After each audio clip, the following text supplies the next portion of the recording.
এই ইলমের মাধ্যমে আল্লাহ তাআলা মানুষদেরকে নাজাত দিবেন। যদি কারো আল্লাহ সম্পর্কে জ্ঞান না থাকে সে ব্যক্তি নাজাত পাবে না।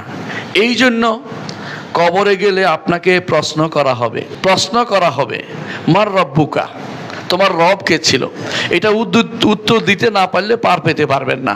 ওমা দিনুকা, শুধু রব মানলেই হবে না, আপনি ইবাদত কার করেছেন সেটা আপনাকে জিজ্ঞাসা করা হবে। ওমা দিনুকা ওমা নবিয়ুকা, এই প্রশ্নগুলি আপনার জানতেই হবে। এই হচ্ছে দ্বীনি ইলম, এটার নাম। দুনিয়ার কোনো কিছু জিজ্ঞাসা করা হবে না। আপনি কয়টা কম্পিউটার বানিয়েছেন, কয়টা বিল্ডিং বানিয়েছেন, কয়টা এই করেছেন ওই করেছেন, কিছু জিজ্ঞাসা করবে না। তিনটি প্রশ্ন করা হবে আপনাকে।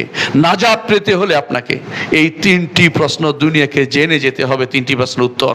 আর এগুলি জানলেই আপনি ইলমে শারঈর ধারক হবেন, শরীয়তের ইলমের ধারক হবেন। সুতরাং আপনি নাজাত পেতে হলে এই ইলম আপনার দরকার রয়েছে।